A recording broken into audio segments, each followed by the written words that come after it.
Welcome back, Focus Learners, to another Explainer. Today, we're diving straight into something that has absolutely shaken up the financial sector recently. We are taking a magnifying glass to the highly debated, honestly transformative, Nepal Rastra Bank, or NRB, Working Capital Guidelines of 2079. If you follow finance even a little bit, you know this has been a massive talking point. It's caused quite a stir among businesses and banks alike. So we're going to unpack exactly what these guidelines are, why they were introduced, and how they fundamentally change the whole shebang of how businesses access and manage their cash flow. To make sense of it all, we've broken this massive framework into 5 easy parts. First, why NRB changed the rules. Second, the 4 types of working capital.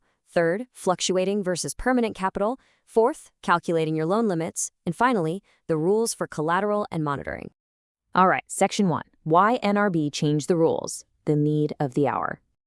You know, to really understand the cure, we first have to understand the disease. Before these guidelines dropped, there was, frankly, a significant level of chaos in the banking sector when it came to overborrowing.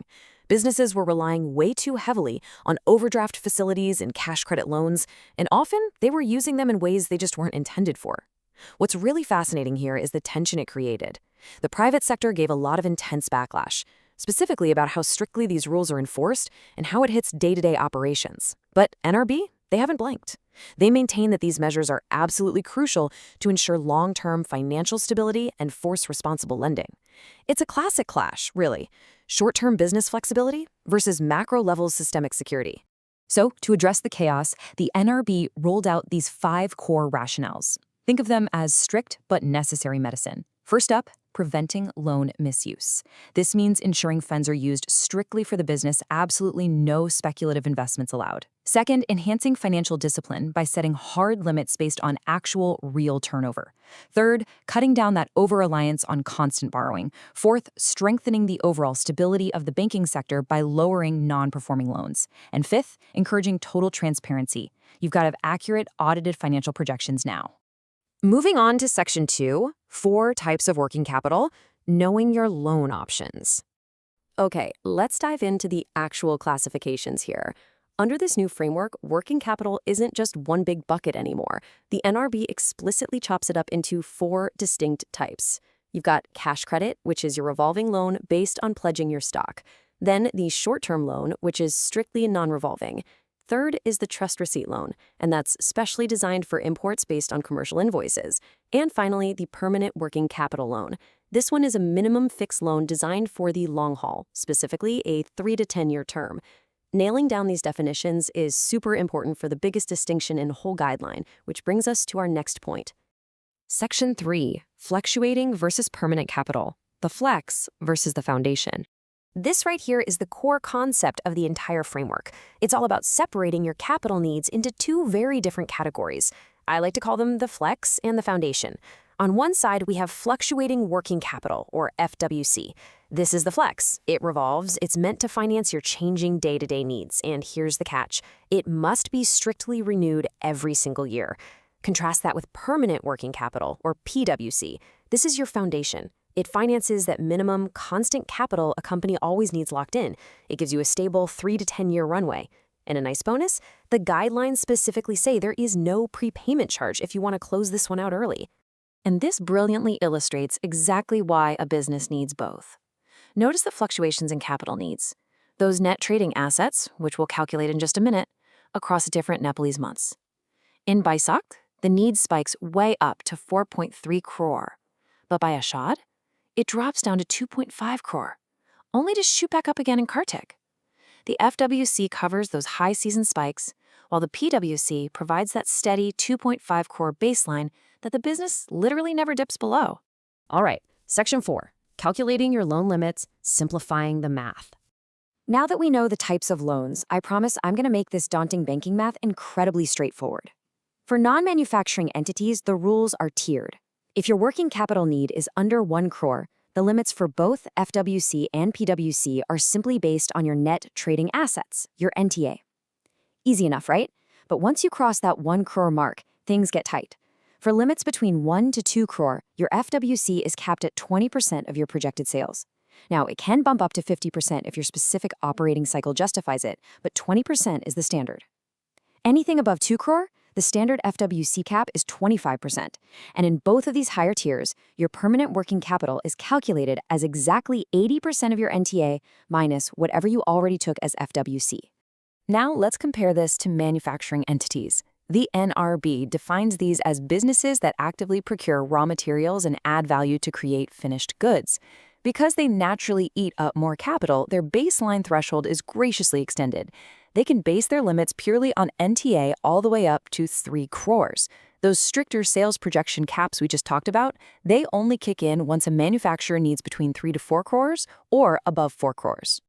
So here is the massive, memorable rule that applies across the board. 80%. The absolute maximum working capital drawing power you can have is strictly capped at 80% of your net trading asset. If you withdraw even a single rupee more than that 80% mark, the guidelines mandate immediate repayment. No exceptions.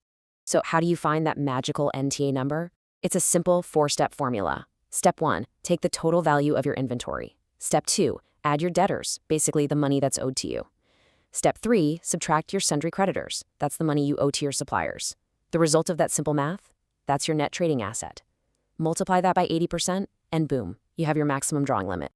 Finally, Section 5, Rules for Collateral and Monitoring, Enforcement with Teeth. Let's see how all of this builds into a very strict system of enforcement. What we're looking at is the actual NRB variance adjustment formula, straight from the source. It looks like a giant math puzzle, but let's translate it into plain English. Remember those financial projections you have to submit? Well, after your audit, the bank does a variance analysis. If your audited actual turnover turns out to be more than 25% less than what you confidently projected, the bank uses this exact formula to aggressively downsize your loan limit when it's time for renewal. The takeaway here? You can't just invent wildly optimistic sales numbers anymore to get a bigger loan. There are mathematical consequences. And beyond the math, there are incredibly strict day-to-day operational guardrails. For instance, your current business account and your loan account, they have to be operated completely separately now. Monthly withdrawals from the loan account to the current account are capped at a maximum of 2% of your limit. Every bit of your stock must be insured, with banks requiring a 15-day notice before the policy expires. Your net trading assets are monitored constantly in the bank's core system. And perhaps the most nerve-wracking for some, banks are now literally required to conduct surprise physical inspections at least once a year. Then there's the 7-day zero balance rule. This is a real game changer. It's a super strict enforcement measure for revolving FWC loans.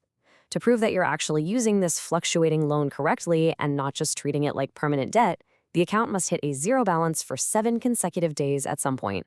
On top of that, the balance has to drop below 30%, then 20%, and then 10% of the limit in the first, second, and third years, respectively.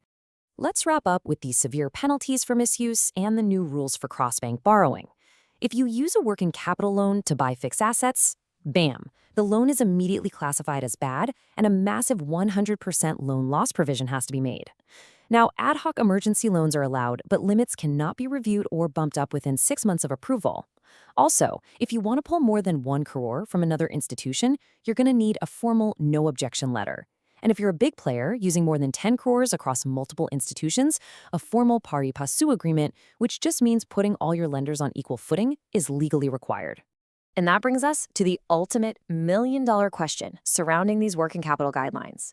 Will these strict regulations, with their variance formulas, zero balance rules, and separate account mandates, ultimately be the bitter medicine that cures Nepal's banking stability? Or, just as the private sector fears, will they become a permanent bottleneck that chokes out organic business growth?